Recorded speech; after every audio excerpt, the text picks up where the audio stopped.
नमस्कार दोस्तों, मुद्दे की बात में आपका स्वागत है। साल 2024 के लोकसभा चुनाव में तकरीबन हाशिए पर जा चुकी मायावती की बहुजन समाज पार्टी फिर सक्रिय हो रही है।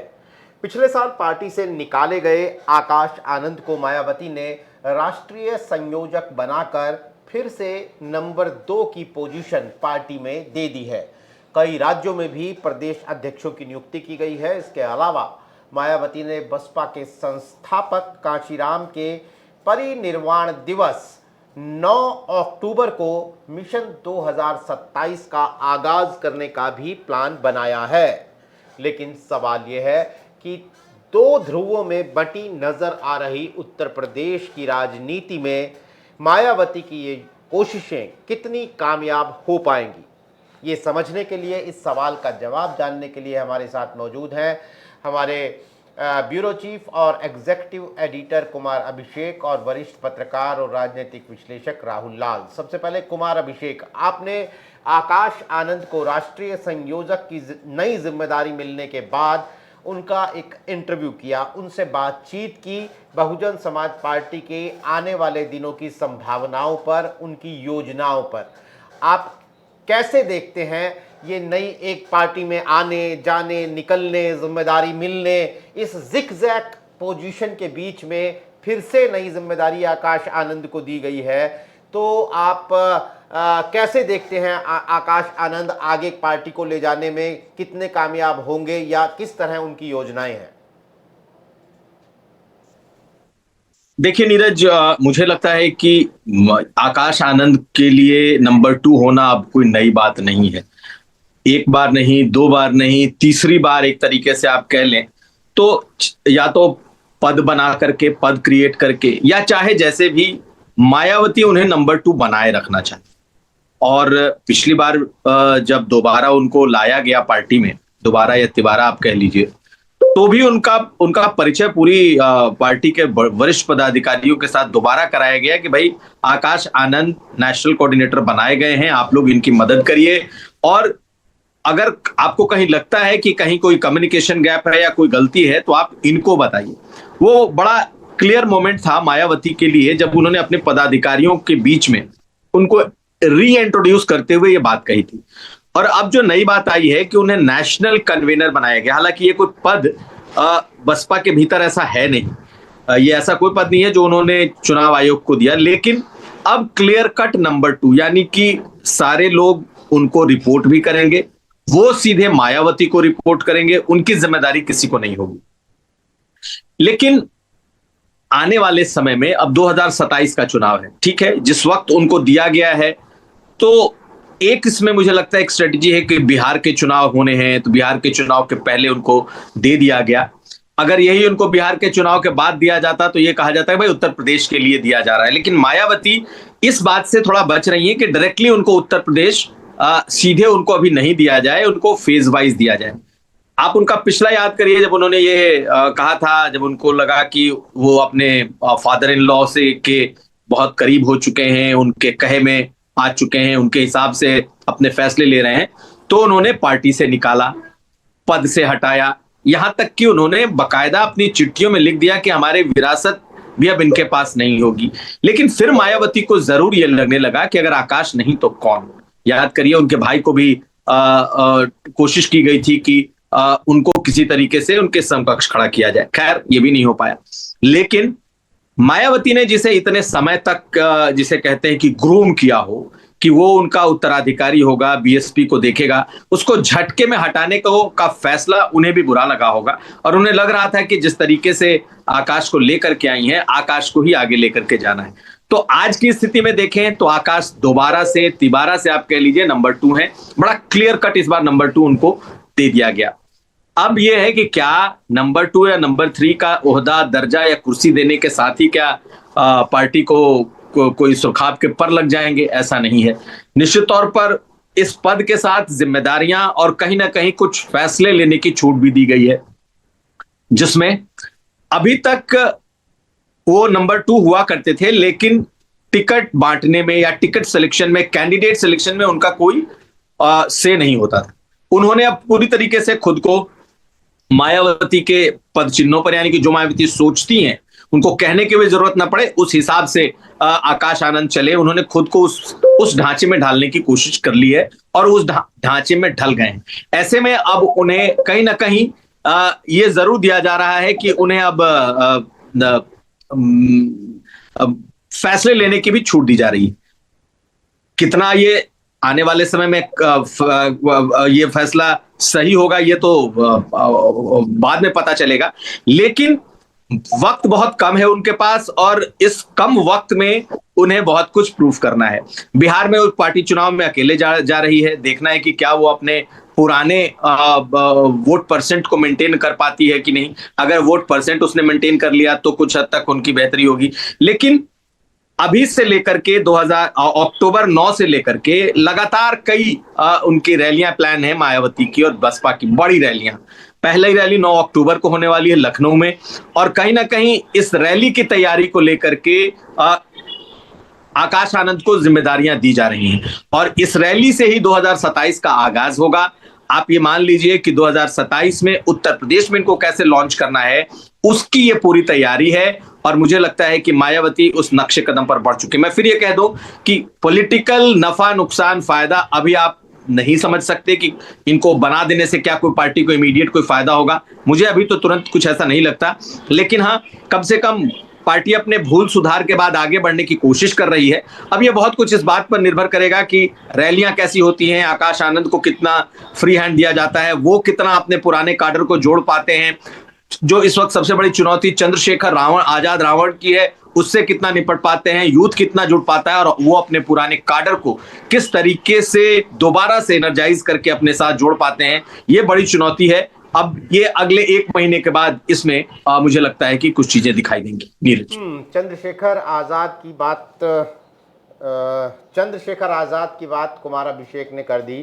तो राहुल लाल जी, अभी मैं देख रहा था कि चंद्रशेखर आजाद ने ट्रंप के जो व्यापार सलाहकार है पीटर नवारो, उनका जो एक बयान बड़ा मशहूर हुआ या कहें बड़ा बदनाम हुआ कि भारतीय लोगों को, मैं इतना ही कहना चाहूँगा कि ब्राह्मण भारतीय लोगों की कीमत पर सबसे ज़्यादा मुनाफा कमा रहे हैं। इस पर विभिन्न किस्म की प्रतिक्रियाएं आई। चंद्रशेखर आज़ाद ने भी इस पर ट्वीट किया और बहुत ही एक कहते हैं कि बड़ा पॉलिटिकल ट्वीट किया।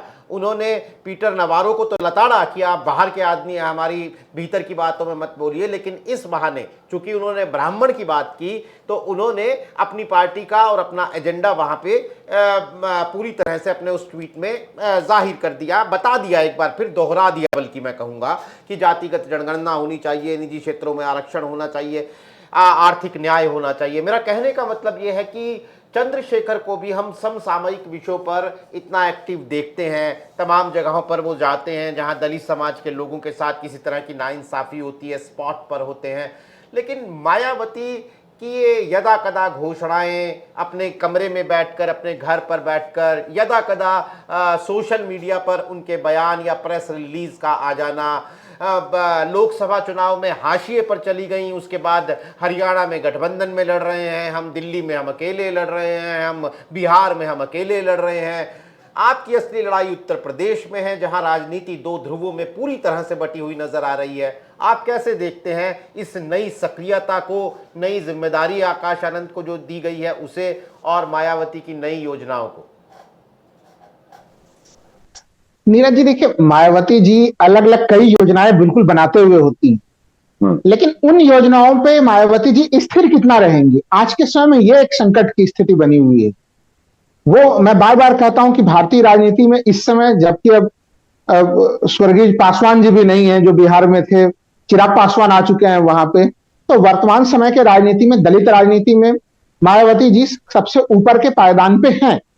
लेकिन उत्तराधिकार के मामले को लेके जो पूरी घटनाक्रम घटी है, और आकाश आनंद का चयन भी उन्होंने बिल्कुल सही किया हुआ है, लेकिन आकाश आनंद को जो महत्व मिलना चाहिए था, हम लोगों को अभी भी याद है कि 10 दिसंबर 2023 को उन्होंने उनको उत्तराधिकारी घोषित किया। फिर हम लोगों ने देखा कि लोकसभा चुनाव के दरमियान में अचानक से उनको अपरिपक्व करके फिर उन्हें हटा दिया गया, और फिर उसके 1 महीने के बाद ही हम लोगों ने देखा कि फिर से वो जो है कि उनको उत्तराधिकारी घोषित कर दिया गया 2024 में। वो एक प्रक्रिया पूरी हुई थी कि फिर इस बार मार्च में हम लोगों ने देखा कि 2 मार्च को आप उनसे सारे ड्यूटीज, आप सारे जिम्मेवारियों से मुक्त कर देते हैं, 3 मार्च को फिर जो है कि पार्टी से बाहर कर देते हैं। अप्रैल में फिर जो है कि उन्हें माफ कर देती हैं।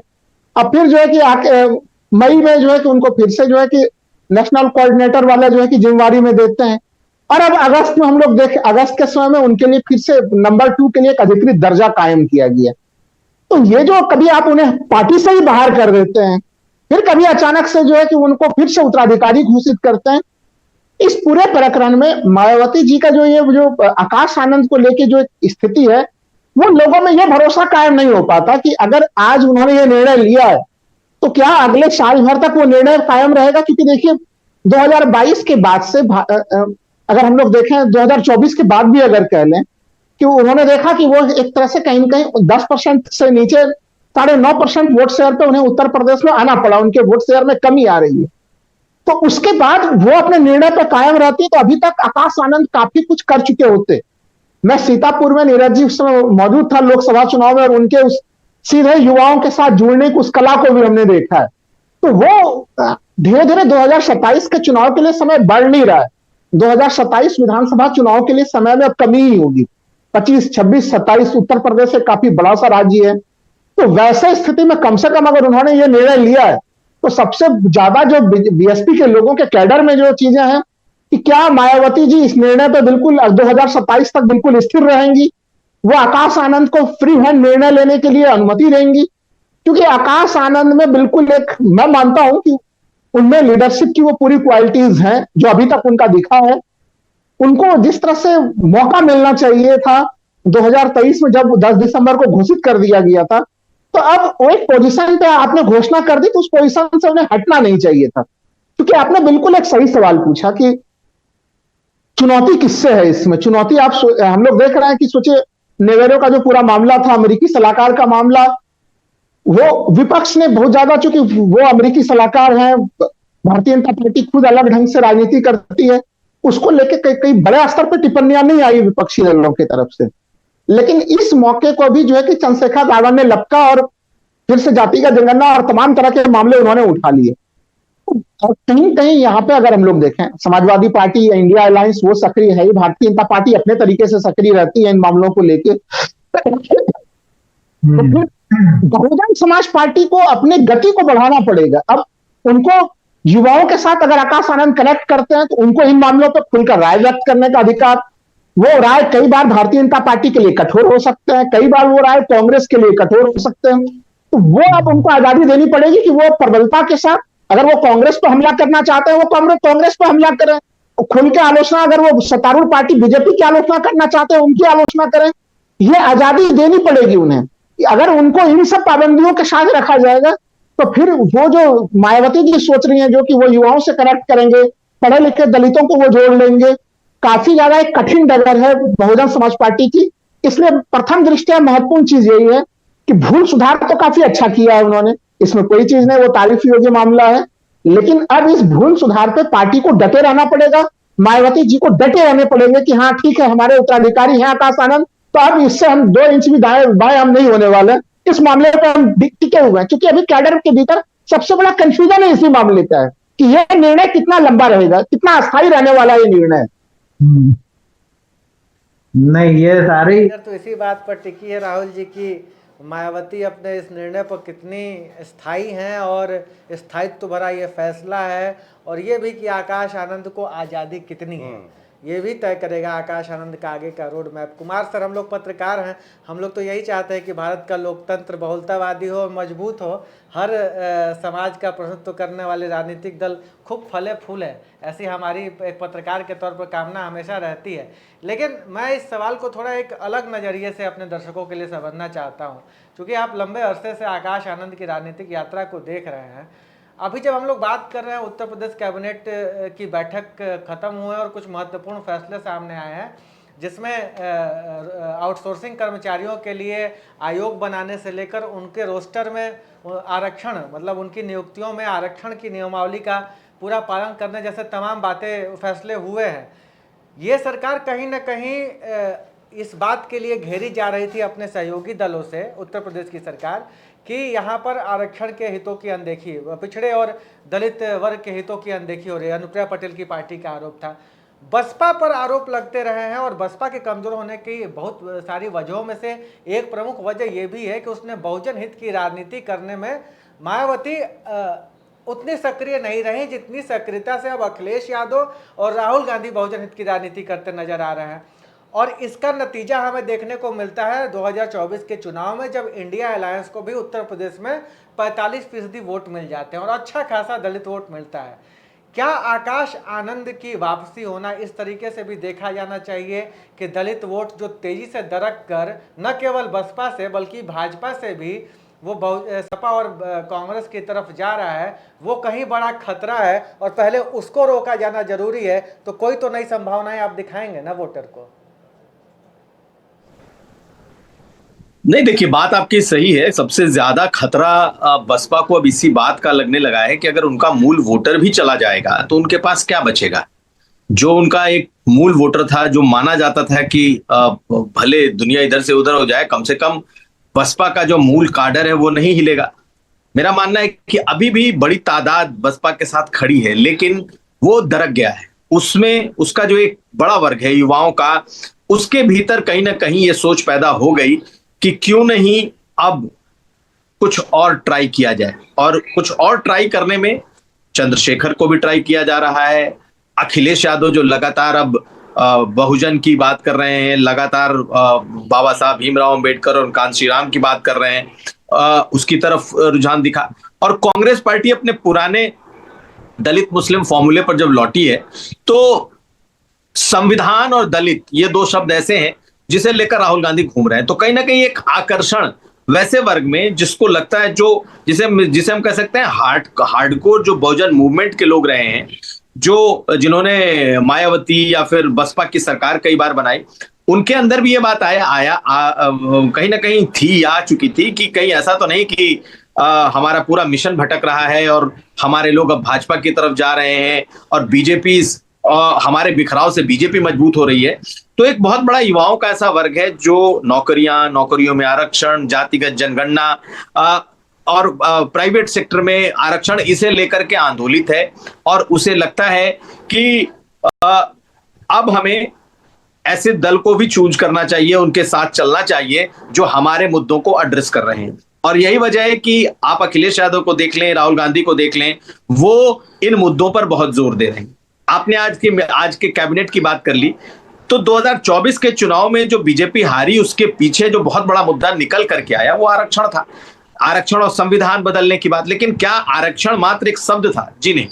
आरक्षण में जिस तरीके से जो नौकरियां निकली, खास करके अब डायरेक्ट भर्ती तो बहुत कम हो गई है, ज्यादातर संविदा वाली नौकरियां हैं, ज्यादातर आउटसोर्स वाली नौकरियां, और लगभग सभी सरकारों ने इसे एक्सेप्ट कर लिया है।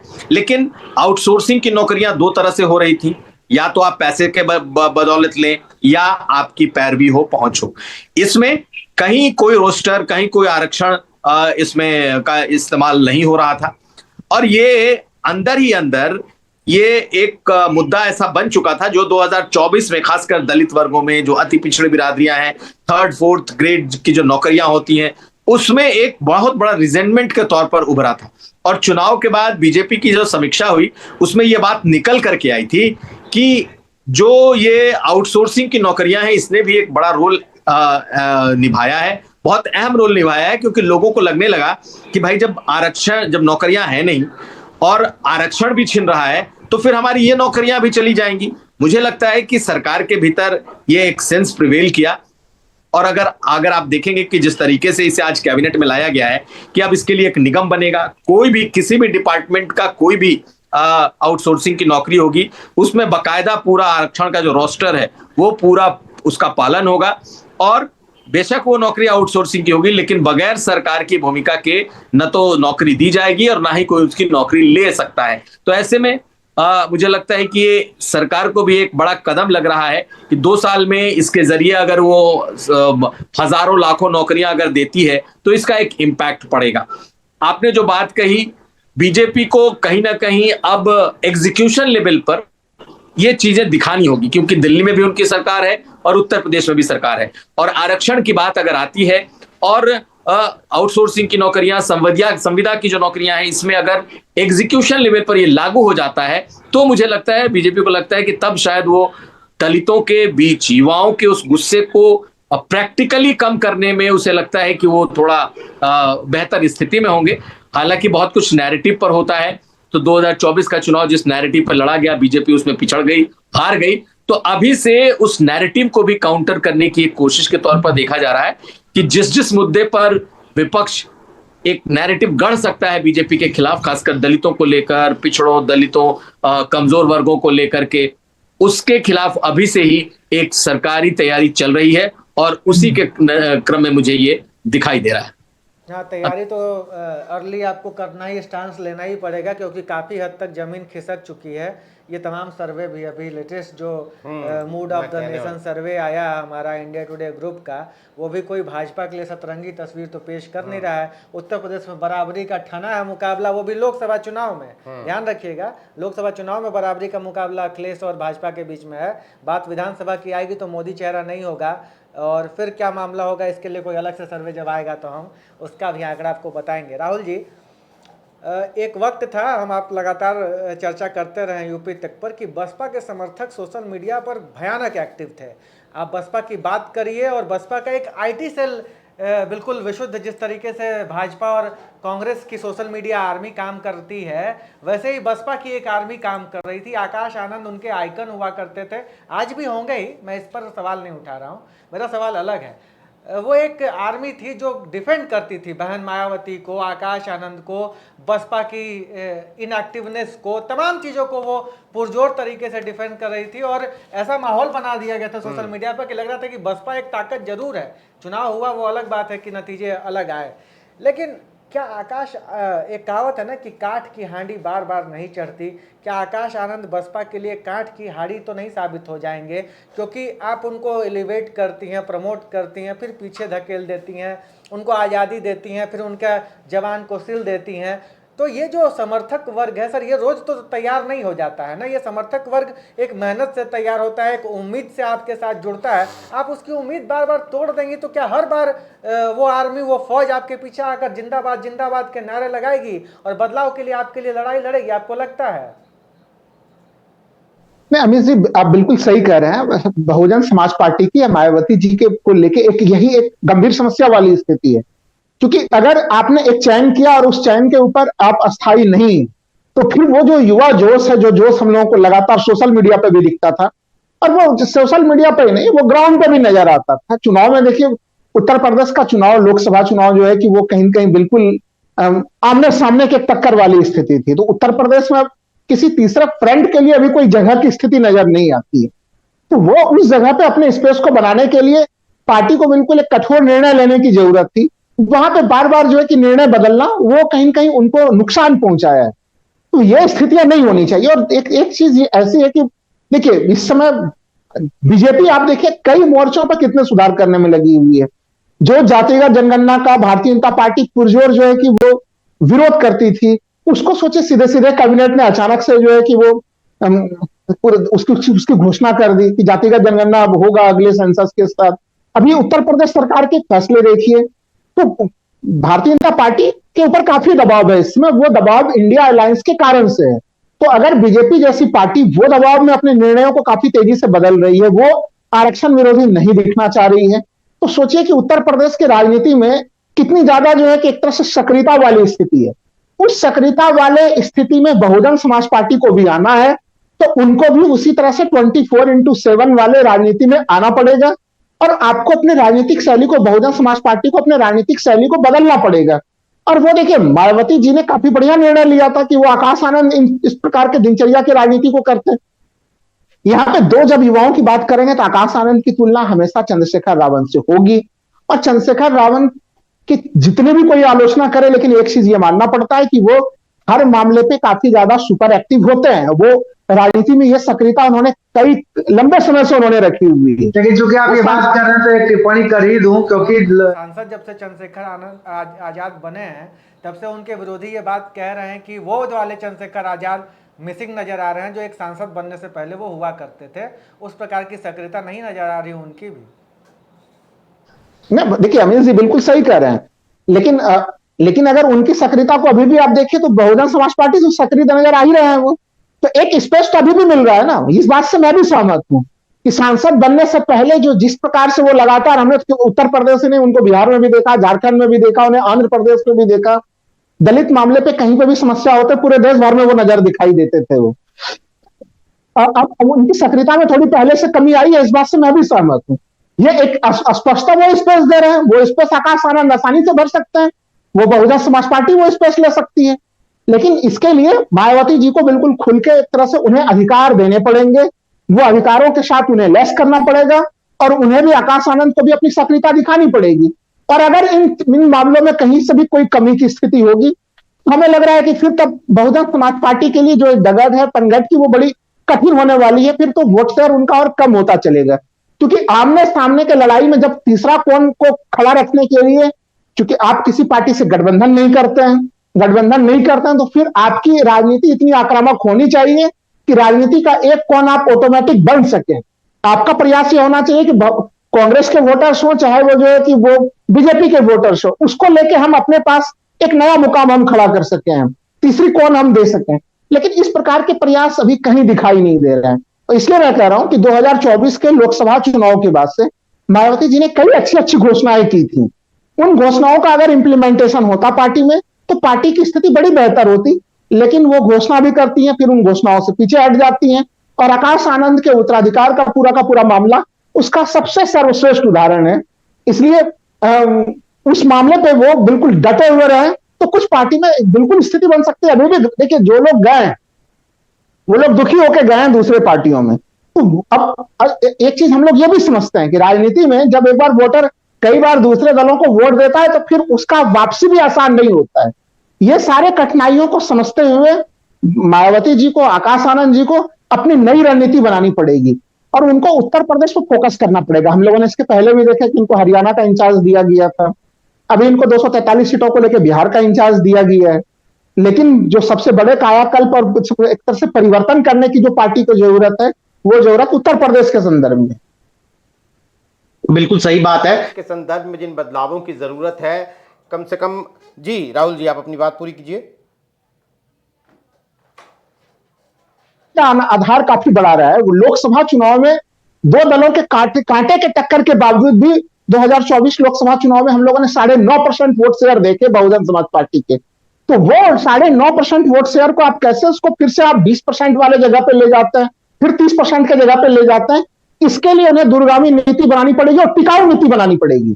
बिल्कुल सही बात है। और जिस तरीके से अपना एक डेडिकेटेड वोटर भाजपा ने बनाया है और जिस तरह से अपना एक बेस वोटर इंडिया गठबंधन ने बना लिया है, वहां से 9% को बढ़ाकर 20% और उससे ऊपर ले जाना बहुत आसान मायावती के लिए बिल्कुल भी नहीं होगा। और जैसा अभी MOTN सर्वे का जिक्र किया, तो MOTN सर्वे यानी आज लोकसभा चुनाव हो जाएं तो इंडिया टुडे और सी वोटर का ये सर्वे कहता है कि 40 सीट 80 में से बीजेपी और उसके गठबंधन दलों को मिलेंगी और 40 ही सीट इंडिया गठबंधन यानी समाजवादी पार्टी और कांग्रेस को मिलेंगी। ऐसी सूरत में इंडिया गठबंधन और बीजेपी के लिए तो इसके जो भी मायने होंगे, लेकिन मायावती के लिए तो सीधा मायना ये निकलता है कि मायावती कहीं भी नहीं खड़ी हुई नजर आ रही है और जो पूरी राजनीति है वो दो ध्रुवों में आज की तारीख में कम से कम उत्तर प्रदेश की बटी हुई है। इन दो ध्रुवों के बीच में अपने आप को तीसरा ध्रुव, त्रिकोण का तीसरा कोना किस तरह से बना पाती हैं मायावती। जैसा कुमार अभिषेक ने शुरुआत में कहा था कि शायद बिहार चुनाव के मद्देनजर आने वाला 1 महीना 45 दिन काफी महत्वपूर्ण होंगे। इन दिनों में हम देखेंगे कि आकाश आनंद खुद को मिली नई जिम्मेदारियों को किस दिशा में ले जाते हैं और किस ऊंचाई पर ले जाते हैं। इन तमाम राजनीतिक गतिविधियों पर हमारी नजर बनी रहेगी। आज कार्यक्रम में शिरकत करने के लिए कुमार अभिषेक, राहुल लाल, आपका बहुत बहुत शुक्रिया। तमाम दर्शकों का आभार। आज के लिए नमस्कार।